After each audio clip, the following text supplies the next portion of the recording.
Hello everyone, नमस्कार। स्वागत है सभी का इंडिया के लार्जेस्ट लर्निंग प्लेटफॉर्म अनअकैडमी पर। और दोस्तों, मैं हूं ईश्वर सिसोदिया। लेट्स क्रिएम पे एग्ज़ाम में आप सभी का स्वागत करता हूं। और दोस्तों, ये आप एक आपके टॉप एजुकेटर जो आपको एमपीपीएससी और व्यापम की बेहतरीन तैयारी करवाते हैं। दोस्तों, सारे के सारे टॉप एजुकेटर हैं जो आपको पढ़ाते हैं।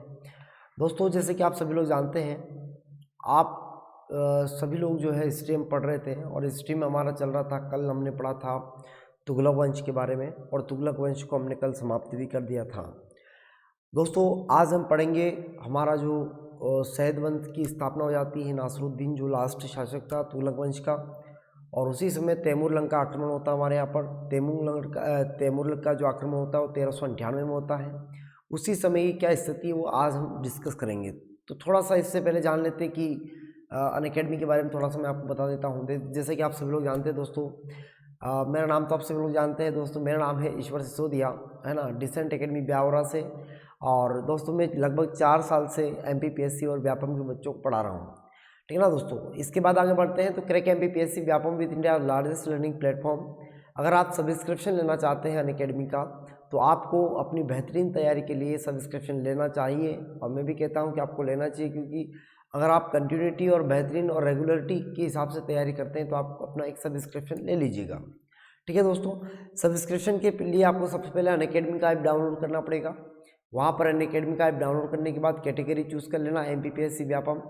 और साथ ही साथ सब्सक्रिप्शन नहीं भी लो तब भी आपको अनअकैडमी ऐप डाउनलोड कर लेना है, तो आपको फ्री क्लासेस मिल जाए। ठीक है ना दोस्तों। तो ध्यान दीजिएगा, यहाँ पर सब्सक्रिप्शन तो वो आपके ऊपर डिपेंड करता है, भाई आपको पढ़ना है कि नहीं पढ़ना, तो वो तो आपके ऊपर डिपेंड करता है। बाकी यहाँ पर अनअकैडमी का ऐप डाउनलोड करने के बाद आप कैटेगरी में जाइए स्पेशल क्लास में, और वहाँ पर जाकर आप नाम सर्च कर लेना ईश्वर सिंह। जैसे आप नाम सर्च करोगे दोस्तों, यहाँ पर मेरी क्लासेस आपको मिलना चालू हो जाएगी। आपके सामने यहाँ पर एक फॉलो का बटन रहेगा, इस फॉलो का बटन को दबा लेना, जिससे आपको मेरा नोटिफिकेशन मिलता रहे। ठीक है ना। क्लास जब जब मेरी क्लास रहेगी तब तब आपको नोटिफिकेशन उसका मिलना चालू हो जाएगा। ठीक है दोस्तों। चलिए आगे बढ़ते हैं अपन। इसके बाद दोस्तों, व्यापम और एमपीपीएससी का जो सब्सक्रिप्शन प्लान है दोस्तों, जैसा कि 1 मंथ का यहाँ पर रहेगा 1600 रुपये का, और यहाँ पर 6 मंथ का 12th मंथ का अगर बात करें हम, तो 12th मंथ का रहेगा दोस्तों 8800 रुपये का, और यहाँ पर 24 मंथ का रहेगा 12800 रुपये का। दोस्तों, दोनों जगह आपको रेफरल कोड यूज़ करने के बाद डिस्काउंट मिल जाएगा। ठीक है ना। जैसे आप रेफरल कोड यूज़ करोगे मेरा ईश्वर, तो इस रेफरल कोड से आपको मिलेगा 10% का ऑफ। और आपके पास अगर क्रेडिट अच्छे हैं तो उससे भी आपको डिस्काउंट मिल जाएगा, है कि नहीं। चलिए आगे बढ़ते हैं दोस्तों। तो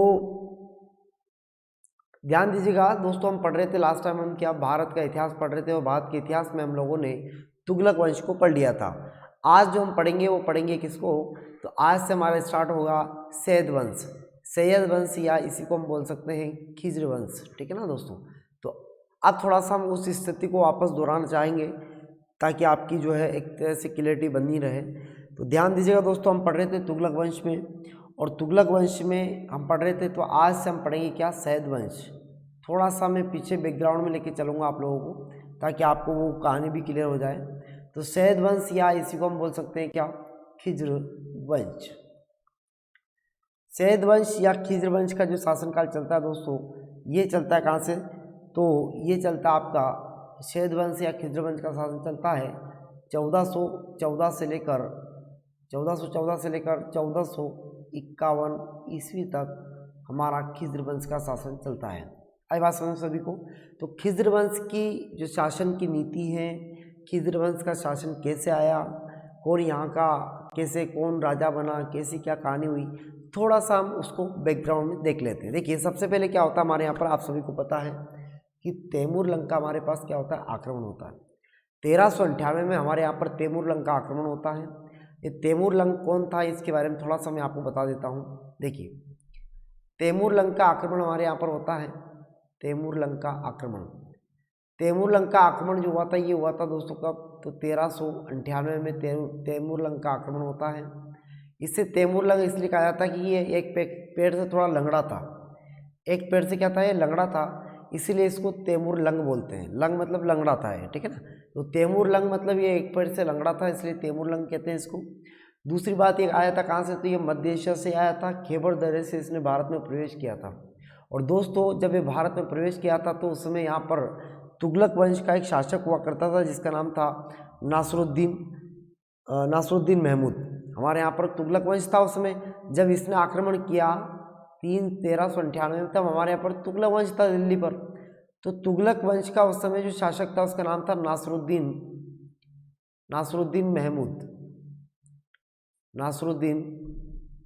महमूद उस समय शासक हुआ करता था, ठीक है ना।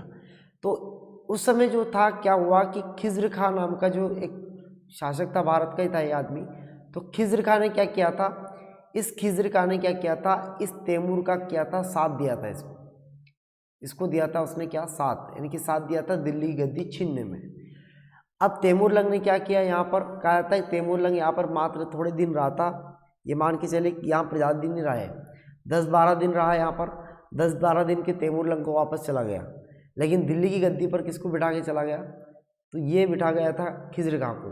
कहा था कि नासरुद्दीन को यहाँ पर ये मार देते हैं, तैमूरलंग हत्या कर देता है इसकी हत्या करने के बाद दिल्ली की गद्दी पर बैठ जाता है कौन, खिज्र खां बैठ जाता है। तो ध्यान देना, दिल्ली की गद्दी पर बैठ जाता है कौन, खिज्र खां, और इसीलिए इस वंश को खिज्र वंश या फिर सैयद वंश भी कहा जाता है। तो दिल्ली गद्दी पर अब कौन बैठ जाता है, तो खिज्र खां बैठ जाता है। इससे पहले दोस्तों ये खिज्र खां जो था ना, ये सूबेदार था। ये खिज्र खां पहले क्या था, सूबेदार था। कहा जाता है कि ये जो देपालपुर है, आपका मुल्तान है एंड लाहौर है, वहाँ का ये सूबेदार हुआ करता था। जैसे लाहौर, मुल्तान, देपालपुर, इन सभी जगह का क्या था, ये एक सूबेदार था उस समय खिज्र खां। ये सूबेदार था। लेकिन जब क्या होता है दोस्तों कि यहाँ पर दिल्ली सल्तनत में क्या होता है कि जैसे मान लो खिज्र खां शासक बनता है। अब कौन शासक बन गया, खिज्र खां शासक बन गया। भाई तैमूर ने क्या किया, आक्रमण किया, नासरुद्दीन महमूद को मारा, खिज्र खां शासक बन गया, दिल्ली गद्दी पर ये बैठ गया। और इधर उस समय पहले कहाँ तक कहाँ का सूबेदार था, तो लाहौर का, मुल्तान का और देपालपुर का ये सूबेदार बन चुका था। लेकिन जब ये दिल्ली की गद्दी पर बैठा तो इसके बारे में सुनना कहानी ध्यान से। खिज्र खां के बारे में कोई ज़्यादा उल्लेख तो नहीं मिलता है, लेकिन जो उल्लेख मिलता है मैं आपको उसके बारे में बता देता हूँ। खिज्र खां के बारे में उल्लेख मिलता है कि दोस्तों खिज्र खां जो शासक बनता है, तो खिज्र खां का शासन वैसे ज़्यादा लंबा चौड़ा नहीं चलता है। खिज्र खां का शासनकाल तो बहुत कम समय के लिए चलता है। ध्यान देना दोस्तों, खिज्र खां का शासनकाल चलता है 1414 से लेकर 1421 तक खिज्र खां का शासन चलेगा, ठीक है ना। 1414 से 1421 तक खिज्र खां का शासन चलता है ना। और यही सैयद वंश का संस्थापक माना जाता है। पहली बात तो यही कि खिज्र वंश या फिर सैयद वंश, खिज्र वंश या सैयद वंश का संस्थापक यही है ना। ये कौन है, ध्यान देना, ये किस वंश का संस्थापक है, तो सैयद वंश या खिज्र वंश का संस्थापक है। पहली बात तो ये। दूसरी बात, इस व्यक्ति ने सुल्तान की उपाधि धारण नहीं की थी। ये बात भी बहुत मोस्ट है, ध्यान देना। इसने क्या नहीं किया था, इस व्यक्ति ने, ध्यान देना, इसने क्या नहीं किया था, तो इसने सुल्तान की उपाधि धारण नहीं की थी। इसने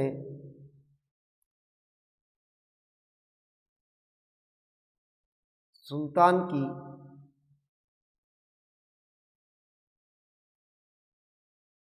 उपाधि धारण नहीं की थी। ये बात आपको याद रखना है, बहुत ही मोस्ट है। इस व्यक्ति ने सुल्तान की उपाधि धारण नहीं की थी, तथा इस व्यक्ति ने कौन सी उपाधि धारण की थी फिर, तो ध्यान देना दोस्तों, इस व्यक्ति ने जो उपाधि धारण की थी उस उपाधि का नाम था रैयत ए आला, है ना। तो इसने कौन सी उपाधि धारण की थी, तो इसने रैयत ए आला की उपाधि धारण की थी।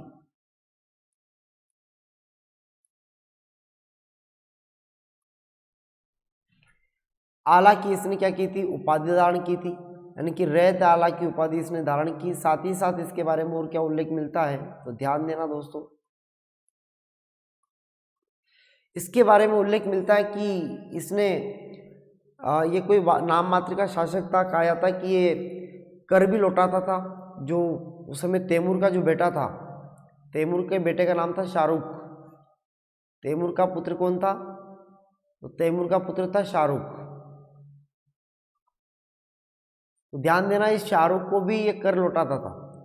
तो कहने का मतलब है कि ये इसने सुल्तान की उपाधि धारण नहीं की थी, नाम मात्र का शासक था खिज्र खां, और साथ ही साथ ये इसको कर भी देता था, है ना, कि खिज्र खां जो है शाहरुख को सालाना का कर भी देता था। तो शाहरुख को कर देता था, ये शाहरुख को कर देता था। दूसरी बात, इसने ना तो कलमा अंकित करवाया, ना इसने अपना खुतबा पढ़वाया, ना अपने स्वयं के सिक्के जारी करवाए। तो ध्यान देना दोस्तों, इसने ना तो खुद का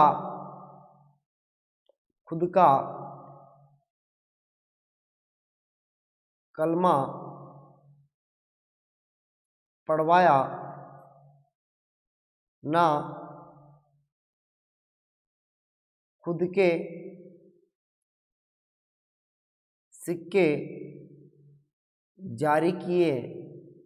वो जो पहले के चले आ रहे थे उन्हीं सिक्कों को जारी करवा दिया इसने, है ना। इसने अलग से सिक्के जारी नहीं करवाए थे। ना तो खुद का कलमा अंकित करवाया, ना खुद के सिक्के जारी करवाए, है ना खुतबा पढ़वाया, ना खुद का खुतबा पढ़वाया इसने, ना खुद का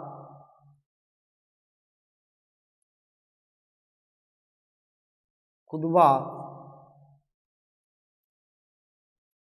पढ़वाया, ठीक है ना।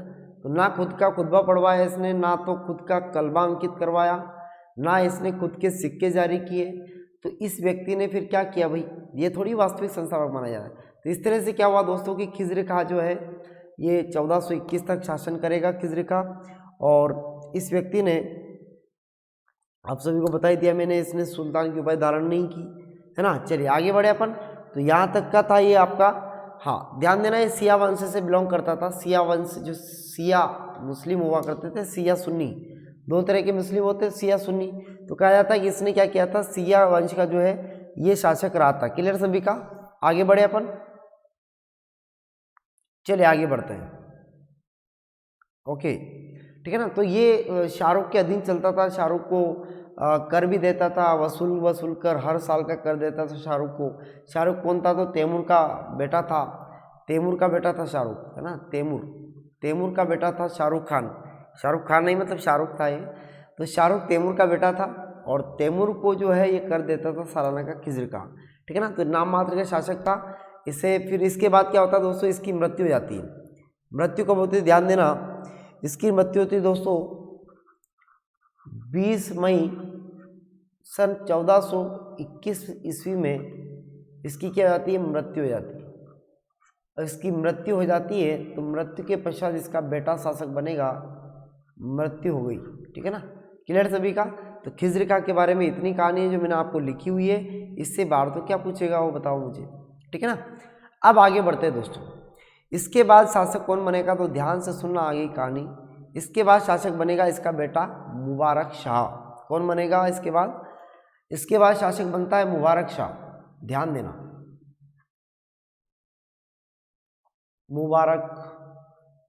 मुबारक हो तुमको ये शादी तुम्हारी, है ना।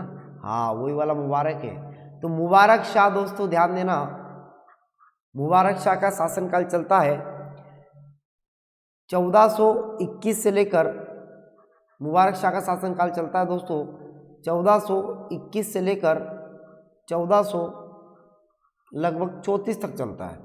तो ध्यान दीजिएगा, इसका शासनकाल कहाँ से कहाँ तक है? 1421 से लेकर 1434 तक मुबारक शाह का शासनकाल चलता है। आई बात समझ में यहाँ तक? क्लियर सभी का? हाँ, ठीक है। अब आगे बढ़ते हैं दोस्तों, ठीक है ना। अब मुबारक शाह जैसे शासक बना तो इस व्यक्ति ने शासक बनते से इसने एक उपाधि धारण की दोस्तों। कौन सी? आप सभी को पता होगा। इसी व्यक्ति ने सबसे पहले सुल्तान की उपाधि धारण की। मतलब दिल्ली सल्तनत में सैयद वंश में पहला सुल्तान हुआ जिसने सुल्तान की उपाधि धारण की, ठीक है ना। तो ध्यान देना, और इससे पहले एक ही हुआ है, उसने धारण नहीं की थी, इसने कर दी, ठीक है ना। तो उपाधि इसने कौन सी धारण की? सुल्तान की उपाधि इसने धारण की, क्योंकि ये जो इससे पहले की जो इसके पिताजी की उपाधि थी रैयत, है ना, आला, रैयत आला की जो उपाधि उससे संतुष्ट नहीं था ये, ठीक है ना। तो यह रैयत उल आला से जो संतुष्ट नहीं था, इसके बारे में उल्लेख मिलता है दोस्तों।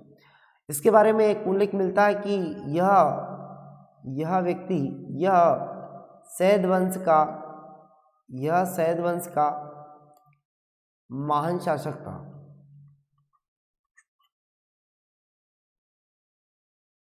ठीक है ना। तो यह क्या था, सैद वंश का महान शासक था, ये बात भी आपको याद रखना है। सैद वंश का महान शासक कौन था, तो ध्यान देना, मुबारक शाही था सैद वंश का। सबसे प्रतापी राजा बोल दो या फिर आप सबसे अच्छा राजा बोल दो, है ना। तो ये बात भी आपको याद रखना है, ठीक है दोस्तों। इसके बाद और क्या उल्लेख मिलता है, तो ध्यान देना, इसके बाद उल्लेख मिलता है कि दोस्तों 1433 की बात है। 1433 ईस्वी में इसी व्यक्ति ने यमुना नदी के किनारे एक शहर की स्थापना करवाई थी दोस्तों। उस शहर का नाम था मुबारकाबाद। कौन सा है, किनारे एक शहर बसाया, एक शहर की स्थापना की, शहर बसाया, जिस शहर का नाम था मुबारकाबाद। कौन सा है, मुबारकाबाद।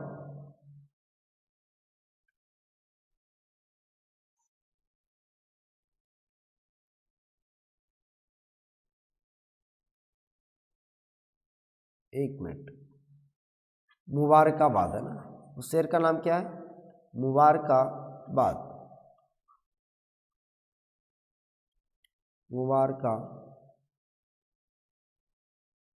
मुबारकाबाद शहर जो है इसने बसाया, मुबारकाबाद की स्थापना करवाई इसने। कब की बात है ये, 1433 ईस्वी की बात है, ठीक है ना। आई बात समझ सभी को। तो ध्यान देना दोस्तों, यहाँ पर यमुना नदी के किनारे एक शहर बसाया इसने, मुबारकाबाद, जो कि इसका नाम भी मुबारक था, और उसी के आधार पर इसने क्या करवा दिया, एक शहर और बसा दिया। ये आपको याद रखना है दोस्तों, ठीक है ना, क्लियर। हाँ चलिए आगे बढ़ते हैं। अब आगे बढ़ते हैं दोस्तों, ध्यान देना। इसके बाद में और क्या कहानी मिलती है तो सुनना ध्यान से। इसके बारे में उल्लेख मिलता है कि दोस्तों इसके ऊपर एक किताब लिखी गई थी। उस किताब लिखने वाले का नाम था दोस्तों वाहिया। उस किताब लिखने वाले का नाम क्या था दोस्तों, तो वाहिया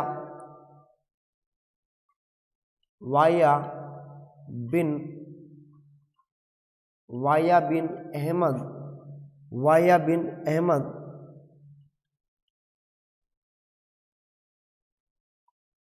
सरहिंद।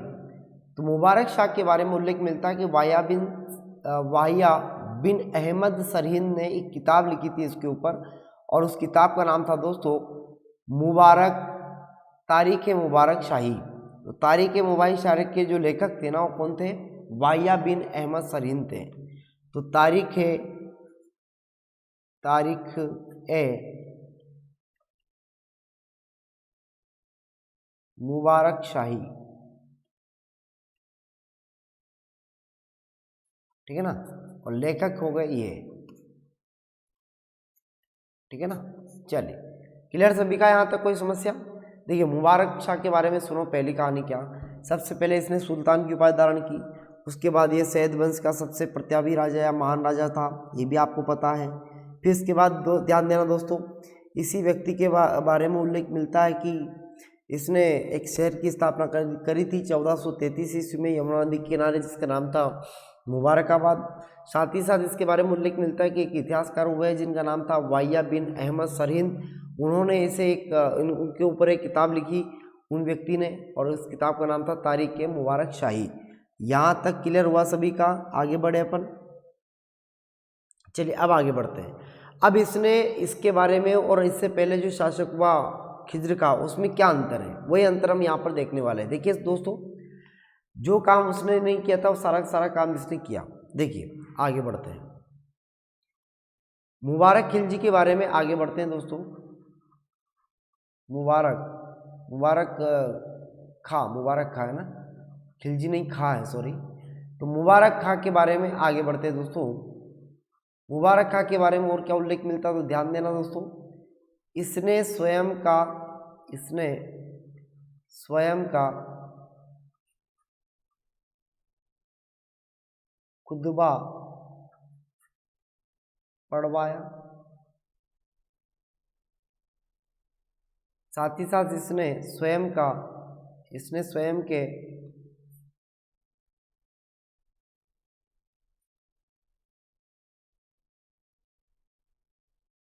सिक्के जारी करवाए। इसने स्वयं के सिक्के क्या करवाए? जारी करवाए भाई, अपना खुद, और इसने अपने नाम का कलमा पढ़वाया, खुद का कलमा पढ़वाया इसने।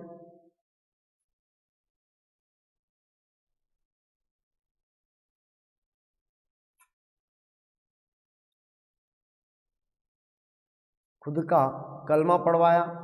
साथ ही साथ इसके बारे में उल्लेख मिलता है कि इसने खुद का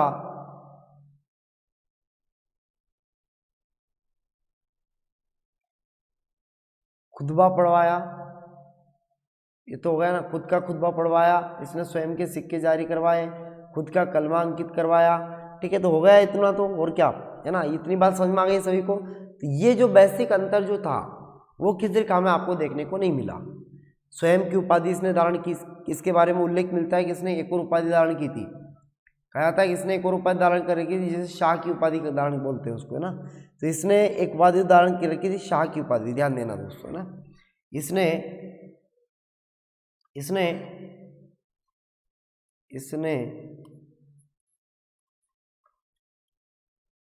शाह की उपाधि धारण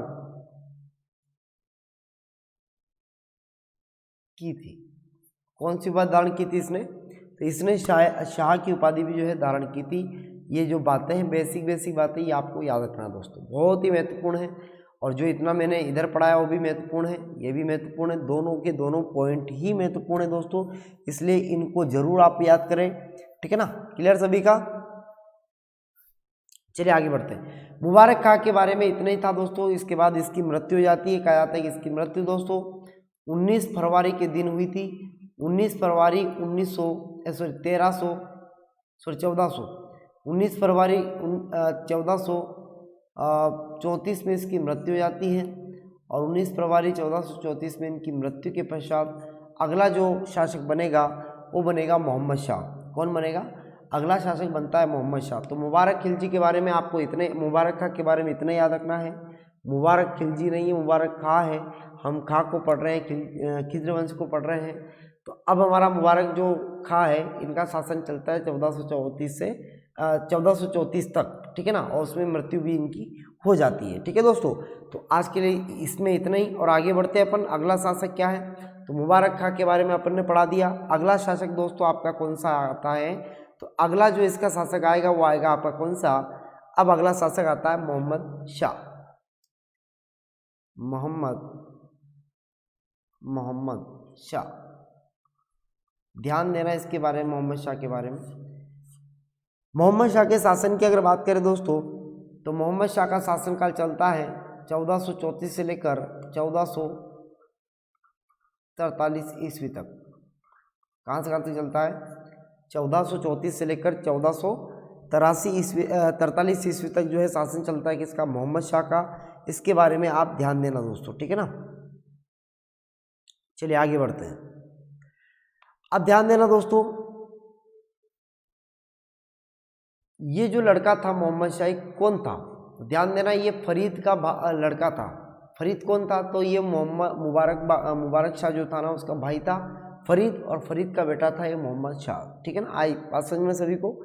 यानी कि मोहम्मद शाह मुबारक का जो भाई था, उसी मुबारक का भाई था फरीद, और फरीद का बेटा है कौन? मोहम्मद शाह। ये थोड़ा सा आपको कंफ्यूजन जरूर करे लगा, लेकिन हो जाएगा यार। ठीक है ना दोस्तों, चलिए आगे बढ़े अपन, बोलिए। चलो आगे बढ़ते हैं। ध्यान देना दोस्तों, इसने कौन सी उपाधि धारण की? सबसे पहले ध्यान देना, इसने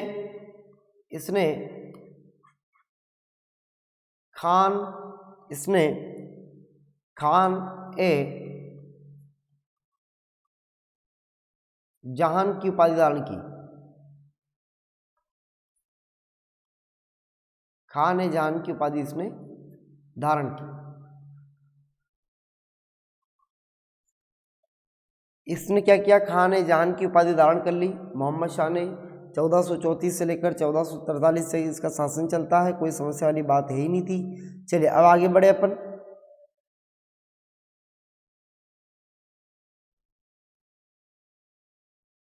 चलिए आगे बढ़ते। ओके दोस्तों, इसी मोहम्मद शाह के समकालीन जो था, कहा जाता है कि इसको बेटा कहा करता था। इसी के मोहम्मद शाह के शासनकाल में था बहलोल लोदी, और इसी बहलोल लोदी को इन्होंने एक उपाधि भी धारण की थी दोस्तों। तो ध्यान देना, बहलोल लोदी इन्हीं के दरबार में हुआ करता था उस समय। तो बहलोल लोदी इन्हीं के दरबार में था, और बहलोल लोदी को इन्हीं मोहम्मद शाह ने एक उपाधि धारण करवाई थी जिसका नाम था खान ए खाना। तो खान ए खाना की जो उपाधि दी थी दोस्तों, ये बहलोल लोदी को दी थी किसने, तो ये मोहम्मद शाह ने ही दी थी। ये भी आपको याद रखना है, बहुत बार एग्जाम में पूछा भी गया खान खाना के बारे में, तो आया हुआ प्रश्न कई बार एग्जाम में, आया कि नहीं आया बताओ मुझे, है ना। ये थोड़ा सा आपको याद रखना है, और इसके बारे में तो इतना ही उल्लेख मिलता है, और तो कुछ उल्लेख ज़्यादा नहीं है ना। चलिए फिर ठीक है, तो अगला जो हमारा शासक बनेगा दोस्तों, उसका नाम रहेगा अलाउद्दीन आलम शाह। अगला शासक कौन है हमारा, हाँ, सैयद वंश का अगला शासक हमारा है, उसका नाम है अलाउद्दीन आलम शाह। सैयद वंश का अगला शासक है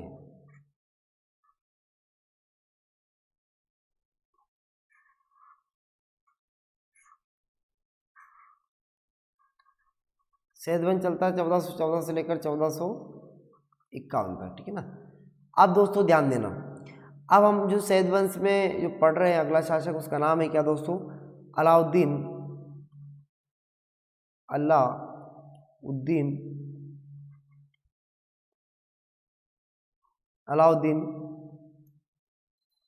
आलम शाह।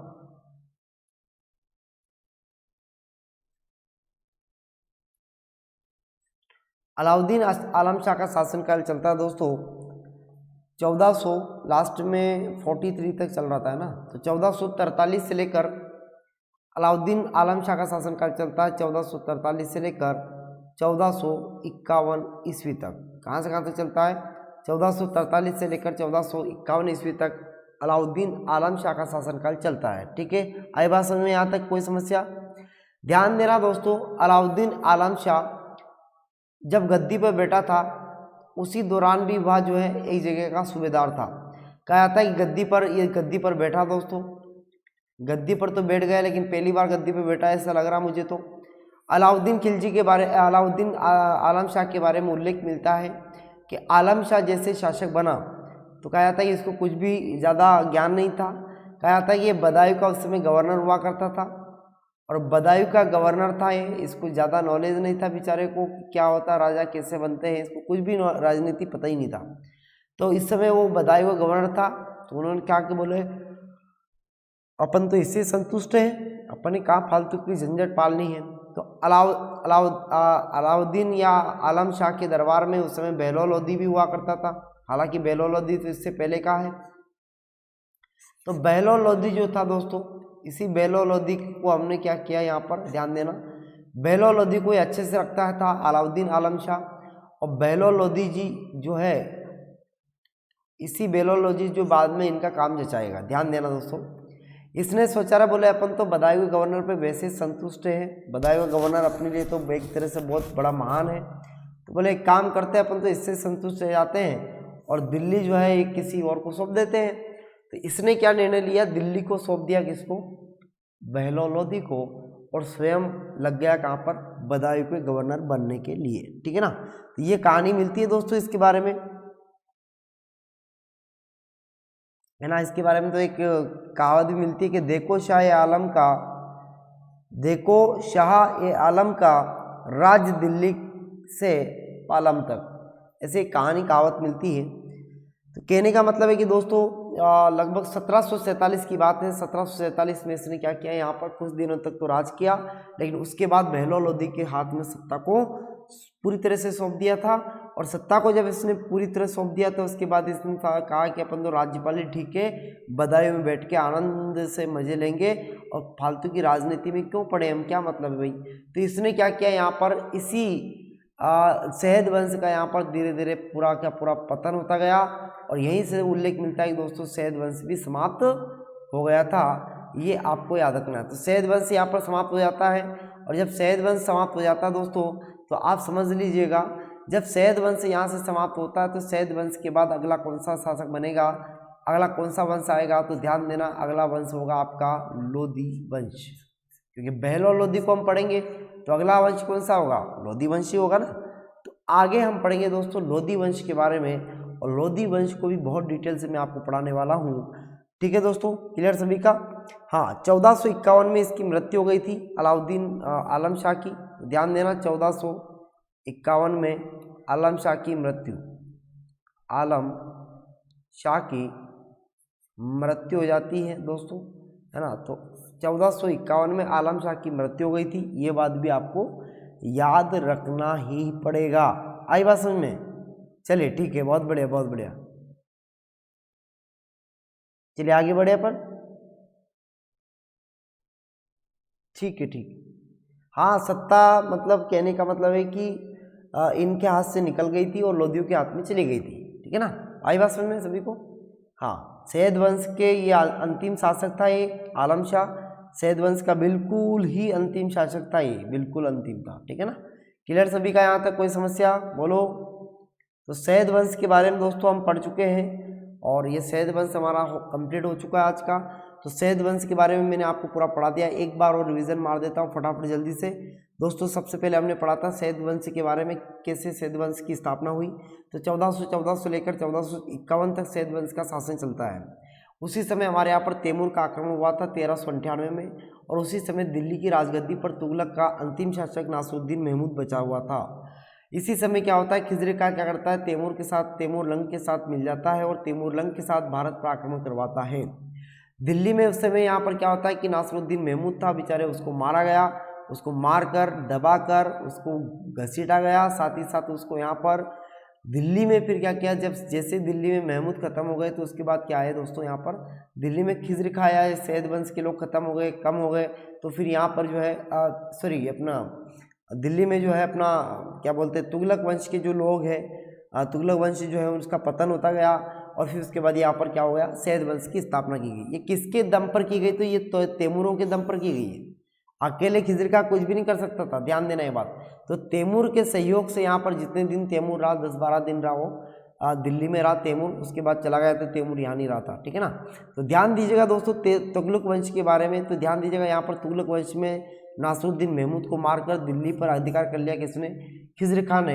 लेकिन ये नाम मात्र का शासक था, उस समय सूबेदार था, मुल्तान का था, लाहौर का था, देपालपुर का था, इन सभी जगह का यह सुल्तान हुआ करता था। इसके बारे में ध्यान देना दोस्तों। खिजर खां के बारे में, खिजर वंश का, शहद वंश का सबसे संस्थापक माना जाता है। इसने सुल्तान की उपाधि धारण की थी, है ना, नहीं धारण की थी, ध्यान देना, इसने धारण नहीं की थी, नहीं की थी इसने तो रैयत ए आला की उपाधि धारण करने को कहा था। आई बात समझ में। इसने रैयत ए आला की उपाधि धारण करने को कहा था। इसके बारे में उल्लेख मिलता है कि इसने ना तो खुद के कलमे पढ़वाए, ना खुद के सिक्के जारी करवाए, ना खुद के सिल्वर वाले जो सिक्के होते वो जारी करवाए, ना तांबे के सिक्के जारी करवाए, कुछ भी नहीं करवाए इस व्यक्ति ने। और दूसरी बात, ये सालाना का कर देता था शाहरुख खान को, यानी कि शाहरुख को जो है कर देता था सालाना कर, मकान मालिक को जो सॉरी अपना वहाँ का जो पूरा का पूरा क्षेत्र हुआ करता था, चाहे वो आपका कोई सा भी क्षेत्र होता था या वो भूमि का क्षेत्र है जहाँ पर कृषि कर रही है, किसान लोग कृषि कर रहे हो, उसका क्षेत्र हुआ, भूमि का आय हुआ, राजस्व का जो कर होता था वो कर हुआ, सभी कर को मिलाकर जो है बेचारा ये सालाना भरता है किसको, तैमूर के छोटे लड़के को, किसको, शाहरुख को। आई बात समझ सभी को। ये था खिजर खां के बारे में। इसके बाद अगला राजा बनता है मुबारक शाह। इसने उपाधि सुल्तान की धारण की या शहद वंश का महान शासक था। 1433 ईस्वी में यमुना नदी किनारे इसने एक नगर की स्थापना करवाई थी जिसका नाम रखा इसने मुबारकाबाद। साथ ही साथ दोस्तों इसके बारे में एक उल्लेख मिलता है कि इसके बारे में किताब लिखी गई जिसका नाम था तारीख मुबारक शाही। इस किताब के लेखक थे वाहिया बिन अहमद सरहिंद नाम के एक लेखक थे, उन्होंने इस किताब को लिखा था। आई बात समझ सभी को। इसके बाद दोस्तों ध्यान देना, मुबारक खां के बारे में और क्या उल्लेख मिलता, तो इसने स्वयं का खुतबा पढ़वाया, इसने स्वयं के सिक्के लगवाए जारी करवाए, स्वयं का कलमा पढ़वाया, शाह की उपाधि इसने धारण की। 19 फरवरी 1434 में इसकी मृत्यु हो गई दोस्तों, ठीक है ना। इसके बाद मोहम्मद शाह आया। मोहम्मद शाह के बारे में तो इतना ही ध्यान देना कि इसने खान जान की उपाधि धारण की थी और बहलोल लोधी उस समय शासक हुआ करता था, और उसी समय यहाँ पर खाना की उपाधि जो है यहाँ पर कौन देता है, मोहम्मद शाह देता है ना। ये याद रखना है, ये बात किसको देता है, बहलोल लोधी को देता है, ठीक है ना। क्लियर सभी का। तो लास्ट अंतिम शासक हमारा यहाँ पर क्या आता है, मोहम्मद शाह के बाद एक और शासक आएगा हमारा, कौन सा, तो मोहम्मद शाह के बाद आएगा आपका अलाउद्दीन आलम शाह। 1443 से लेकर 1451 तक दोस्तों यहाँ पर शासन करता है कौन, सैयद वंश में अलाउद्दीन आलम शाह। अलाउद्दीन भाई साहब गद्दी पर तो बैठ गए, इनको कुछ भी पता नहीं था, गद्दी पर बैठ गए, गद्दी संभाल ली। बदायूं का उस समय राज्यपाल हुआ करता था, बदायूं का गवर्नर था। 1451 में आलम शाह की मृत्यु हो जाती है, लेकिन याद रखना इसी आलम शाह ने सब कुछ करवाया, सुल्तान की उपाधि धारण की, सब कुछ करवाया था इसने। लेकिन इसने क्या किया था, इसने अपनी इच्छा के अनुसार जो है साम्राज्य को छोड़ दिया था, और इसने कहा कि बोले तुम एक काम करो, तुम ही चलाओ दिल्ली को, मैं तो जहाँ भी हूँ वहीं संतुष्ट हूँ, है ना। तो अपन तो यही संतुष्ट है, फालतू की झंझट में नहीं पड़ना, ये बोल रहे आलम शाह, ठीक है ना। तो यहाँ पर क्या किया इन्होंने, यहाँ पर बहलोल लोधी को पूरी की पूरी सत्ता संभला दी, और एक खुद जो है बेचारे मर गए बाद में। कहा था कि यहाँ पर इसी समय दिल्ली पर लोधी वंश की स्थापना हो जाती है, और दोस्तों हम जो आगे पढ़ेंगे वो पढ़ेंगे लोधी वंश के बारे में, ठीक है दोस्तों। तो आज के लिए इतना ही है, और नमस्कार सभी को, जय हिंद जय भारत।